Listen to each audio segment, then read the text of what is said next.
can remember the exact time that I discovered there's a difference between your real self and your best self. And your real self is actually the one that you want to go for. It happened to me in the year 2004 when I was battling stage 3 cancer. And yes, I can remember the day I got the diagnosis, late in January, and thus started my year from hell. The operation, the chemotherapy, the radiotherapy. But I had 2 small children at that time, a little girl of 4 years old, and my son was 6. I had a lot to live for. I wanted to survive that. I didn't want to leave my husband alone with these 2 beautiful kids. I wanted to be there alongside him to raise them. But then the diagnosis came and something very strange happened. And it could be that you've experienced this. There was a storm raging around me, but I was in the eye of the storm, calm, collected, wise, silent. Yes, I did get tired because of all the treatments. I did get sad because of the loss I had. I did get sick, nauseous at times, but I wasn't very anxious. And that's weird for me, for basically I'm a very anxious person. But that year, I was living in this kind of daze, I would almost say, of just being connected to life. Yes, I'm a Christian, so obviously there was a God element to it. I was connected to the Holy Spirit for that whole year. But I had this eerie sense of calm.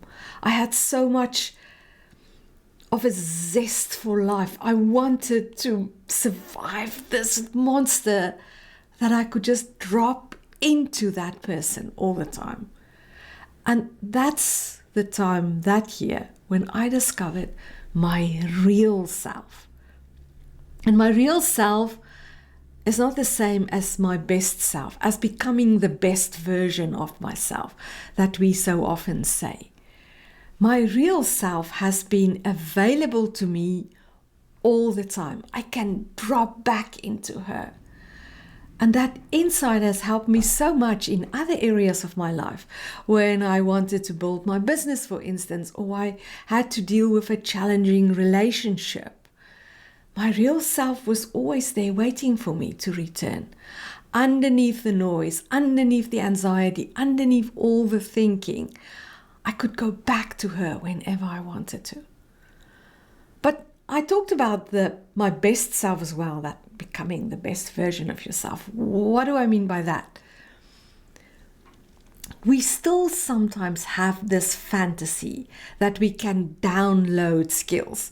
Do you remember that scene in The Matrix where the main woman character, she just sits down in a chair, and I think there were headphones available, and Keanu Reeves' character asks her, "Do you know how to fly a helicopter?" And she said, "I will in a minute." And all the knowledge is just downloaded into her brain. And now she's a helicopter pilot. If only, right? Learning doesn't work like that. So for me, understanding that the best version of myself, my best self, is me after I have obtained some skills. And over the years, I have obtained many skills. When I started my business, I didn't know how to write emails. I didn't know how to work on Zoom even, or how to build a website. Many of the things that, you know what I'm talking about. So the skill building doesn't go away just because you have access to your real self. No, the real self is more of a spiritual being. It's understanding that, yes, you are basically a spirit having a human experience. That spiritual reality, that spiritual vastness inside you, that's actually you. But you still have to learn to do things in the real world. And that's where becoming the best version of yourself comes into it. There's a difference between your real self and your best self. You want to nurture both of them. Please like and subscribe if you like this content, if you want to see more of it. I'm Risa, the Dragon Whisperer, and I help entrepreneurs just like you to show up as their best and to live the life that they truly want.